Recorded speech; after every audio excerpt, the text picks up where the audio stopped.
বিপুল খন্দকার একটা সুন্দর গান লিখছিল বাদাইমা ফুল টিমকে নিয়ে। হ্যাঁ হ্যাঁ, যেমন বাদাইমা বানাইয়া দিছে আমায় ছাইরা পরিচালক বিপুল খন্দকার বাদাইমা বানাইয়া। বাদাইমার সব থেকে জনপ্রিয় গানের মধ্যে একটি গান আমি শোনাচ্ছি এবং এটা সবাই জানে এবং এখনো স্টেজে এই গানটা না বাজাইলে মনে হয় ওদের ডান্স হয় না, এরকম আর কি। খালা খালা ও খালা তুমি জানো কি তোমার মাইয়া প্রেমে পড়ছে, খবর রাখছনি, মান সম্মান ডুবাইছে, লজ্জা শরম খাইছে, প্রেমে পইরাছে প্রেমে পইরাছে। খালা খালা ও খালা তুমি জানো কি তোমার মাইয়া প্রেমে পড়ছে, খবর রাখছনি, মান সম্মান ডুবাইছে, লজ্জা শরম খাইছে, প্রেমে পইরাছে প্রেমে পইরাছে। দারুণ দারুণ। আসলে এই গানগুলো এতটাই জনপ্রিয়, এতটাই মার্কেট পেয়েছিল তখনকার সময় সেই সিডির আমলে, যে এই গানগুলা ছাড়া মানে ভাদাইমা মানে জমজমাট হতোই না। এবং এই গানগুলা দিয়ে কিন্তু তারা আবার স্টেজ প্রোগ্রামও করতো। আমরা একবার সিডিতে দেখতাম, আবার দ্বিতীয়বার দেখতাম যে স্টেজ প্রোগ্রামে বিভিন্ন সারা বাংলাদেশ সহ ইন্ডিয়া অনেক জায়গায় কিন্তু স্টেজ প্রোগ্রামে গেছে, আসামে সব থেকে বেশি। তখন কিন্তু এই গানগুলা দিয়ে তারা স্টেজ প্রোগ্রাম করতো। তারা কিন্তু অন্য কারোর গান কখনোই ব্যবহার করতো না, না, সব নিজের গান। প্রিয় দর্শক, আশা করি সবাই ভালো আছেন।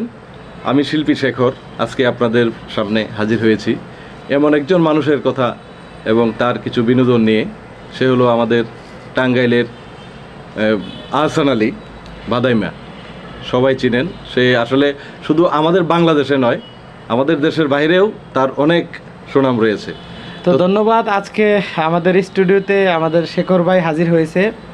আপনারা অনেকেই একটা জিনিস জানেন না, প্রত্যেকটা ভাদাইমার অ্যালবামে 2টি করে গান থাকতো এবং সেই গানগুলো ভাদাইমা বিভিন্ন অঙ্গভঙ্গিতে অভিনয় করে সেই গানগুলো গাইতেন। আসলে এই গানগুলো কার গাওয়া ছিল এটা অনেক মানুষের মনে প্রশ্ন। তো সেই থেকে আমি আজকে এমন একজন ব্যক্তিকে হাজির করেছি যিনি ভাদাইমা অ্যালবামের সমস্ত কমেডি এবং প্যারোডি গানগুলো এই শেখর দাদা গেয়েছেন। তো দাদা কেমন আছেন আপনি? আমি ভালো আছি। তো আজকে এই যে দীর্ঘদিন পরে আবারও সেই পুরাতন বিষয় নিয়ে আলোচনা করতে হাজির হলেন, বিষয়টা আপনার কাছে কেমন লাগতেছে? অনেক ভালো। যে পারভেজ, আসলে তোমাকে ধন্যবাদ, তুমি আমার ছোট ভাই পারভেজ মোশারফ। সে একজন ভালো, আমাদের মিডিয়া নিয়ে অনেক কাজ করতেছে সে। তো আমি খুব খুশি হয়েছি যে আমরা যারা আছি এবং আমাদের আরও পুরাতন যারা আছে সবার কথা এবং স্মৃতি সে তুলে ধরতেছে। এই জন্য পারভেজকে অনেক ধন্যবাদ। আসলে আমার একটা উদ্দেশ্য ছিল যে ভাদাইমা এক সময় মারা যাওয়ার পরে এই কৌতুকের বিষয়গুলো আস্তে আস্তে বিলীন হয়ে যাচ্ছে। এই কারণে আমার জায়গা থেকে আমি যতটুকু স্মৃতি ধরে রাখার, প্রত্যেকটা অ্যাক্টরের বাসায় গিয়ে বিভিন্ন জনের কাছে আমি গিয়ে এই সাক্ষাৎকারগুলো নিয়ে কিছুটা স্মৃতি ধরে রাখার চেষ্টা করতেছি।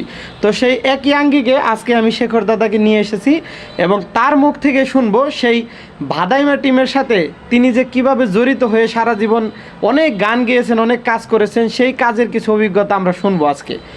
তো দাদা, আপনি এই যে কাজগুলো যে করেছেন, সর্বপ্রথম কিভাবে আপনি ভাদাইমা টিমের সাথে যুক্ত হলেন? আচ্ছা, সেটা বলছি। সেটা হলো আসলে আমি গান তো করি এবং পাশাপাশি আমি অনেক মিউজিকও করেছি এবং সঙ্গীত পরিচালনাও করেছি। তো সেই ক্ষেত্রে আমরা তখন তো পাটুয়াটুলিতে আমরা এই ক্যাসেটের যত কোম্পানি সব ছিল, ডিক্সের জগৎ ছিল। তো দিন শেষে আমরা সমস্ত কাজ করে সবাই ওই পাটুয়াটুলি যাইতাম। পাটুয়াটুলি, হ্যাঁ। তো সেইখানে আমাদের তখন পরিচালক ছিল বাদাইমা গ্রুপের বিপুল খন্দকার। বিপুল খন্দকার ভাই, হ্যাঁ। তো তার সাথে দেখা, সে বললো যে দাদা তো কিছু আমাদেরকে গান করে দিতে হবে। ঠিক আছে বিপুল ভাই আসেন। তার আগেও তারা গান করছে, টাঙ্গাইল হয়তো এলাকা ভিত্তিক, তাদেরও ওখানে শিল্পীরা ছিল, তারাও করছে, ভালো তাদের গানও চলছে। তো ঠিক আছে বিপুল ভাইকে বললাম যে আসেন, অসুবিধা নাই। তখন আমরা কাজ করি মগবাজারে। তো মগবাজার স্টুডিওতে আসলো। আমি বললাম যে তাহলে গান যে শুরু করব, তাহলে কিভাবে? কয় আমরা একটা থিম তৈরি করব, সেই থিম অনুযায়ী এই গানটা। বললাম তাহলে তো গীতিকার লাগবে। গীতিকার লাগবে না, গীতিকার আমরা থিম অনুযায়ী গান লিখবো। তো সেইখানে বিপুল ভাই ছিল, আহসান আলী আজকে আমাদের মাঝে নাই, বাদাইমা খুব কাছের লোক ছিল এবং তাদের কাছ থেকে আমি যে ভালোবাসা পাইছি অল টিমের থেকে, তাদের আরও টিমে যারা আছে, যেমন রবি চেঙ্গুর ভাই, সেও মারা গেছে। এরপরে এখন তো নাইবালি আছে, নাইবালি আছে, আশা আছে। হ্যাঁ। সোনালি ছিল, সে কোথায় আছে? হ্যাঁ হ্যাঁ, সোনালিও আছে, কিন্তু ওকে এখন আমরা খুঁজে পাইনি। আর সবাইকে মোটামুটি পাইছি। আমাদের আচ্ছা, রহিম আচ্ছা, ভাই আচ্ছা। আছে, তারপরে মুস্তফা ভাই আছে, এবং মারা যাওয়ার মধ্যে জামান ভাই মারা গেছে। তো আরো অনেকে যারা বেঁচে আছে সবার সাক্ষাৎকার আমি নতুন করে নিয়েছি, আর যারা মারা গেছে তাদের বিভিন্ন স্মৃতিচারণ আমি ধরে তোলার চেষ্টা করেছি। আচ্ছা, যাই হোক, তো সেই ক্ষেত্রে আমি বললাম যে ঠিক আছে, তাহলে চলেন আমরা শুরু করি। তো তখন আমরা একটা গান করছি, একসাথে 4-5টা গান করে। আচ্ছা, ভাদাইমা অ্যালবামের প্রথম গানটা কি ছিল আপনার কি মনে আছে? বাদামের প্রথম গানটা আসলে প্রথম গানটা তেমন আমার সঠিক মনে নেই, কিন্তু পাশাপাশি কিছু গান ছিল, সেইগুলো আমার মনে আছে। যেমন বিপুল খন্দকার একটা সুন্দর গান লিখছিল বাদাইমা ফুল টিমকে নিয়ে। হ্যাঁ হ্যাঁ, যেমন বাদাইমা বানাইয়া দিছে আমায় ছাইরা পরিচালক বিপুল খন্দকার, বাদাইমা বানাইয়া। এরপরে তাদের আশা, পিঞ্জিরা, আরো যারা যারা আছে, পিঞ্জিরা ছিল একটা মেয়ে, ওই টিমে তাদের অভিনয় করতো। তো বিপুল খন্দকারের নাম, বাদাইমা, আসান আলীর নাম নিয়ে তারা টোটাল অল টিমটাকে নিয়ে সেই গানটা। এই ভাদাইমা বানায় দিছে আমার স্যার, এই গানটাও তাহলে আপনার গাওয়া ছিল? হ্যাঁ হ্যাঁ, এই গানটা। তাইলে আপনার এই যে জনপ্রিয় যে অনেকগুলা গান, এর মধ্যে কোন কোন গান ছিল একটু জনপ্রিয়তার শীর্ষে? শীর্ষে এরপরে আরেকটা এখন তো দেখি সবাই এটা স্টেজে টিকটক করে, অনেক অনেক কয়টাই। যেমন ফুলমতি রে চামেলি রে আয় না তোরা আয়, আমরা সব ধরিতে যাব। দারুণ দারুণ, আসলে মনে থাকে না তো। তারপরে এরপরে ওই জেলি তোর ভাব জেলি না, এটা চেলি। চেলি চেলি তোর ভাব দেখি বাঁচি না রে, ভাবের চেয়ে ভঙ্গি বেশি, এরকম আর কি কথাগুলা। যাক যাক, এটা খুবই এত সুপার ডুপার হিট হয়েছিল। এই গানগুলা সিডির আমলে তো দেখছি, এমনিতেও তারপরে আমরা যত স্টেজ প্রোগ্রাম দেখি এই চেলি তোর ভাব দেখি এটা থাকে আর কি। আর এটার মধ্যে আশা আপা অভিনয় করছিল। এই কয়েকদিন আগেও আশা আপার একটা সাক্ষাৎকার নিয়েছি, আমাদের দর্শক শ্রোতা হয়তো দেখেছেন। এবং পরবর্তীতেও আশা আপার অভিনীত আরো ভিডিও আসতেছে, আমরা নতুন টিম আবারও সাজাইতেছি। আচ্ছা, যাই হোক, আমি আরো কিছু কথা বলতে চাই। হ্যাঁ, যেমন বিপুল ভাই, সে এখনো আছে, তার সাথে এখনো আমার যোগাযোগ আছে। প্রত্যেক সপ্তাহে 1-2 বার কথা হয় বিপুল ভাইয়ের সাথে। তারপরে নাইব আলী, মোটামুটি তারা এই কথা হয়। কিন্তু আসলে হাসান আলী মানে বাদাইমে আর কি, যার সে আমাদের মাঝে নাই, তার কথা আমরা এখনো কেউ ভুলতে পারি না। কারণ সেই স্টুডিওতে আসা, তার সেই কথা বলার যে তখন আমরা একটা মানে কাজের ক্ষেত্রেই সে যেভাবে কথা বলতো, মনে হয় কাজটা খুব তাড়াতাড়ি শেষ হয়ে গেছে। মানে স্টুডিওতে বসে আপনারা মজা করতাম, মানে সবসময় সে একটা বিনোদন দিয়ে রাখতো।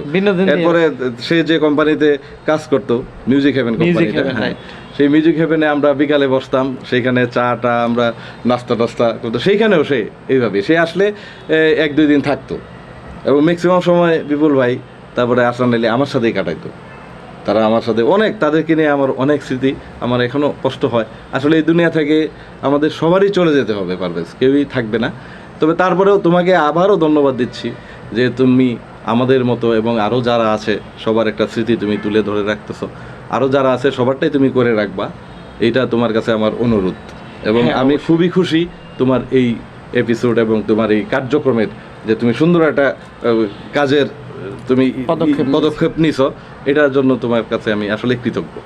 এখন এই যে খালা খালা একটা গান ছিল, এইটা আমরা একটু শুনতে চাই আপনার মুখে। আসলে গান তো মনে থাকে না। খালা খালা ও খালা তুমি জানো কি, তোমার মাইয়া প্রেমে পড়ছে, খবর রাখছনি, মান সম্মান ডুবাইছে, লজ্জা শরম খাইছে, প্রেমে পইরাছে, প্রেমে পইরাছে।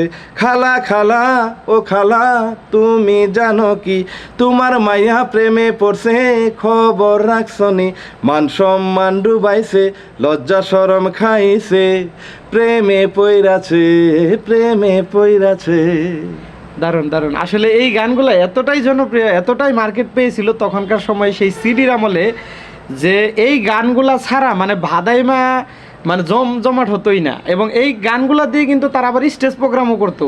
আমরা একবার সিডিতে দেখতাম, আবার দ্বিতীয়বার দেখতাম যে স্টেজ প্রোগ্রামে বিভিন্ন সারা বাংলাদেশ সহ ইন্ডিয়া অনেক জায়গায় কিন্তু স্টেজ প্রোগ্রামে গেছে, আসামে সব থেকে বেশি। তখন কিন্তু এই গানগুলা দিয়ে তারা স্টেজ প্রোগ্রাম করতো। তারা কিন্তু অন্য কারোর গান কখনোই ব্যবহার করতো না, সব নিজের গান। তো আপনার গাওয়া গানের মধ্যে আরো জনপ্রিয় আরেকটা গান আমরা শুনতে চাই, সেটা হচ্ছে ওই যে ফুলমতি রে গানটা। ফুলমতি রে, হ্যাঁ। ওরে ফুলমতি রে চামেলি রে আয় না কাছে আয়, আমরা সাপ ধরিতে যাব, ফুলমতি রে চামেলি রে আয় না কাছে আয়, আমরা সাপ ধরিতে যাব। দারুণ। সর্বশেষ আরেকটা গান আপনার কাছ থেকে শুনতে চাই, এই চেলি তোর ভাব দেখিয়া। এইটু পুরো মনে নাই, তারপরে চেলি তোর ভাব দেখিয়া, চেলি তোর ভাব দেখিয়া বাঁচি না রে ভাবের চেয়ে ভঙ্গি বেশি, দেখাইস না রে ভাবের চেয়ে ভঙ্গি বেশি, দেখাইস না রে। বাহ, এই সবগুলো গান আপনার ছিল? সব সব আমার গান। আপনারা কি একবারও জানতেন এরকম সুপার ডুপার হিট গানগুলো আমাদের এই শেখর ভাইয়ের গাওয়া? এটা কি আপনারা কখনো কল্পনা করেছেন? যারা সিডি ডিস্ক দেখেছেন তারা কিন্তু অনেকেই মনে করছে এগুলো সরাসরি ভাদাইমার গান, অথচ যারা সিডি ডিস্কে বিভিন্ন ক্যাসেটের পিছনে কিন্তু লেখা থাকতো যে ওইখানে শিল্পী, গানগুলোর শিল্পী কিন্তু শেখর ভাই। তো যারা এই লেখাটা খেয়াল করেছে তারা হয়তো অনেকে জানে যে শেখর ভাই ছিল, কিন্তু এই গানগুলো এতটাই রিয়েলিস্টিক মনে হতো যে এগুলো ভাদাইমা নিজে গাইছে। আর ওই যে আপনি আরেকটা বিষয় বলেছিলেন ভাই, ওই যে আপনার বিপুল খন্দকার ভাইয়ের নিজের লেখা পুরা টিম নিয়ে যে গানটা, বাদামা বানাইয়া দিছে আমায় ছাইরা, পরিচালক বিপুল খন্দকার,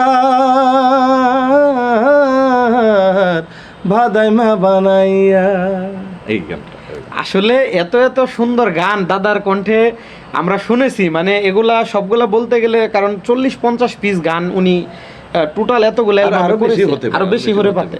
হতে পারে অবশ্যই। তো এতগুলো গান কিন্তু আসলে সবগুলো মনেও নাই, কারণ মাঝখানে কেটে গেছে দীর্ঘ বছর, সেই 6 সাল থেকে 12-13 সাল পর্যন্ত একটানা গানগুলো তৈরি হয়েছে। এখন 26 সাল চলতেছে। আসলে দীর্ঘদিনের স্মৃতি ধরে রাখার জন্যই আজকে দাদাকে আমরা হাজির করেছিলাম। ও যাই হোক, আরেকটা কথা, তো সেই আমি যখন গান তোমার রেকর্ডিং করে মিউজিক টিউজিক করে এবং তাদের কিছু ব্যাকগ্রাউন্ড মিউজিকও লাগতো, সেগুলো আমি করে দিছি এই ক্যাসেটের মধ্যে। তো এটা আসলে একটা সিনেমার মতো, সিনেমার মতো মনে করো, এই 5-6টা টপিক নিয়ে একটা ডিস্ক, তখন সিডি ডিস্ক 52-55 মিনিট, এবং এটার ব্যাকগ্রাউন্ড মিউজিক লাগতো তারপরে পরে সেইগুলো আমার করা। এবং গান যখন আমি করে দিছি, সেটা নিয়ে যখন আমাদের আসান আলী সেটার সাথে লিপ দিল, সাথে সাথে অভিনয় করলো, মনে হয় যে বাদাইমা নিজেই তারই কণ্ঠ এটা। এই যে এইটাই হচ্ছে মূল বিষয়, কারণ ভাদাইমাকে কণ্ঠ দেওয়ার আঙ্গিকে এবং ভঙ্গিকে সে যে এই গান গাইছে এটা রিয়েল মনে করতো মানুষ। আসলে যে সমস্ত গান আপনি গাইছেন এইটা অনেক মানুষ জানেই নাই, যে আজকে আমাদের ভিডিও দেখে হয়তো অনেকে মনে করবে যে ভাদাইমার সমস্ত গান গাওয়া এগুলো ছিল শেখর ভাইয়ের। সেটাই, এবং এই জন্য বিপুল ভাইকে অনেক ধন্যবাদ, তার অবদানেই কিন্তু এই গানগুলো এইগুলো হয়েছে। এবং সে ভাদাইমাকে নিয়ে আসছে, সেই মানে সে কিভাবে নিয়ে আসছে যে এই আসলে আমরা তো গান এলাকায় করতেছি, তো এই কিছু গান যদি আমরা ঢাকায় করি তাহলে বিষয়টা কেমন হয়, তখনই আমার সাথে কিন্তু তারা যোগাযোগ করে এবং কথা বলে। ও, তাতে আপনি টোটাল মানে ভাদাইমার যতগুলো অ্যালবাম আছে এই সবগুলা মিলে মানে কত পিসের মতো গান হতে পারে যে আপনি ভাদাইমা করছেন? তোমার 40 থেকে 50টা গান হবে। 40 থেকে 50 পিস, আরো বেশি হতে পারে, কিন্তু আমার জানা মতে, কারণ এক একটা সিরিজে তো 2টা বা 3টা করে থাকতো। এবং এখানে গান শুধু আমি গাইছি এবং আমার সাথে ডুয়েট গানও আছে, অনেক মেয়েরাও গাইছে আমার সাথে। তারপর আরেকটা ছেলে ছিল, চিকন কণ্ঠে গান গাইতো, আসলে আমি সরি ওই ছেলেটার নামটা আমি মনে করতে পারতেছি না, সেও ভালো। কারণ হলো একটা এই তোমার ক্যাসেটে বা একটা ডিস্কে অনেক 4-5টা বা তোমার 6-7টা আইটেম থাকতো, তো সেখানে কথা থাকতো, আবার হট করে একটা গান আসতো, এটা মানে এক্সট্রা একটা কোনো কিছু আর কি। তারপরেও তাকে এরকম 50-60টা গান তো হবেই। ভাদাইমার সবচেয়ে বিশেষ কোনো স্মৃতি কি আপনার মনে পড়ে, যেটা আপনার সবচেয়ে বেশি কাছের ঘটনা ছিল? সবথেকে মনে পড়ে আসলে এটা হাস্যকর ঘটনা, এটা স্মৃতি না, এটা আসলে একটা অন্যরকম ব্যাপার স্যাপার। তো সে একদিন আমি স্টুডিওতে ছিল আমাদের 3তলা মগবাজার মোড়ে, তো রাত 10টা বাজে। 10টা? হ্যাঁ। সে বলতেছে আপনি তাড়াতাড়ি নিচে নামেন, আমি বাড়ির থেকে আসতেছি। তো আমি তো ভয় পেয়ে গেছি যে কী ব্যাপার, হঠাৎ করে আমি বললাম কি কোনো সমস্যা হয়েছে ভাই? কয় না না না, আপনি তাড়াতাড়ি নিচে নামেন।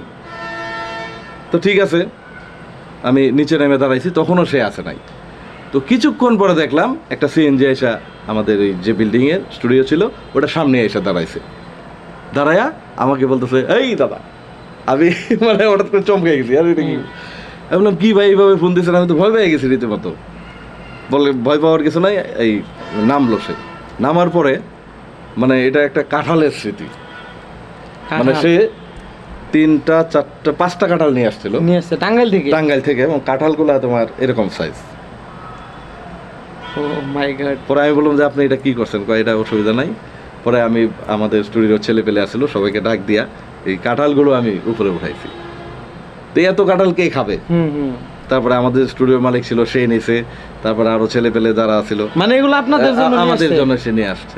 পরে আমি বললাম যে ভাই এই ধরনের আর করবেন না, আপনি এত কষ্ট করে আপনার এই কাঁঠাল এগুলো আনার দরকার নাই। কয় না ভাই। যাক, ওনার একটা সমস্যা ছিল, সেটা হচ্ছে রক্ত স্বল্পতা। এই বিষয়ে কতটুকু জানতেন? আসলে শেষ পর্যন্ত সে অসুস্থ হয়ে গেছিল, অসুস্থ হয়ে গেছিল, অসুস্থ ছিল। সেই অসুস্থতার কারণে আসলে সে, আর হয়েছে কি মানে এইগুলো মানুষ আসলে আমরা যারা এই লাইনে কাজ করি তাদের মৃত্যুটা এইভাবেই হয়, এইভাবেই হয়। হয়তো তার মনেও কোনো দুঃখ ছিল, সে কোনো কিছু একটা আঘাত পাইছে, আমি যতটুকু জানতে পারছি। জানি না কার বিষয়ে সে আঘাত পাইছে, আমি খোলাখুলি বলতে চাই না, এবং এটা ইম্পর্টেন্ট কথা। হ্যাঁ, আঘাত পাইছে সে, কারো না কারো কাছে সে আঘাত পাইছে। আঘাত পাওয়ার পরে তার শারীরিক সমস্যা ছিল, সব দিক মিলেঝিলেই তাকে অ্যাটাক করছে আর কি। যাক, আমরা আপনার বিশেষ আরো কয়েকটা গানের নাম শুনতে চাই। বিশেষ গান আমার সবগুলো মনে নাই, আমার যে কটা মনে ছিল সেটি তো তোমাকে বলছি। আর বাদাম মেয়া দিয়ে সার্চ দিলে যত গান আছে সব তো আমারই গাওয়া, সব আপনার গাওয়া। তারপর নেক্সট এপিসোডে তো তাদের গান আমি দেখি কোথায় কোথায় আছে সবকিছু নিয়ে আবার তোমার কাছে আমি আসবো। যাক, আজকে দাদাকে আমরা হঠাৎ করে পেয়ে গেছিলাম, দাদার সম্পূর্ণ প্রিপারেশন ছাড়া এইটুকু বক্তব্য আমরা নিলাম। দাদা হয়তো এর পরবর্তীতে আরেকটু নোট করে আমাদের সামনে আসবে, এবং তারপরে আমরা তার মুখ থেকে আবারও সেই পুরাতন গানগুলো শুনবো। এবং সবার প্রতি দোয়া এবং ভালোবাসা রইল, এবং দাদার প্রতি দোয়া করবেন সবাই। দাদা অনেক ভালো একজন মনের মানুষ। আমরা চাই আমাদের এই চ্যানেলে এবং এই পেজে আমাদের এই জাতীয় যত ইতিহাস আছে, আমরা সাধারণ অনেক শিল্পী থাকে যারা বিভিন্ন হারিয়ে যায়, মানে বিভিন্ন মাধ্যমে, তো তাদের স্মৃতি ধরে রাখার জন্য আমরা এই একটা পদক্ষেপ নিয়েছি যে সবার যতটুকু স্মৃতি এবং তথ্য ধরে রাখা যায়। আসলে পারভেজ বলছে দাদা খুব ভালো মানুষ, আসলে ভালো খারাপ সেটা আমি বুঝি না। আসলে আমি সঙ্গীতকে ভালোবাসি, আমি গানকে ভালোবাসি। আমাদের এই সাইডে যারা কাজ করে আমি সবাইকে ভালোবাসি, এবং আমার গান করতে ভালো লাগে, নতুন কোনো কিছু করতে ভালো লাগে। আমার জন্য দোয়া করবেন, আমি যাতে আপনাদের সামনে আরও এরকম অনেক গান, আরও নতুন কিছু আমি দিতে পারি। এবং পারভেজকেও আমার এটা বলা রইল, সেও যাতে আমাকে সহযোগিতা করে এই ব্যাপারে। ধন্যবাদ দাদাকে। আমরা আসলে পরবর্তীতে এই চ্যানেলে আরও কিছু জনপ্রিয় ব্যক্তিদের সাক্ষাৎকার পাবেন। এই চ্যানেলটি সাবস্ক্রাইব এবং ফলো করে রাখুন। ধন্যবাদ সবাইকে।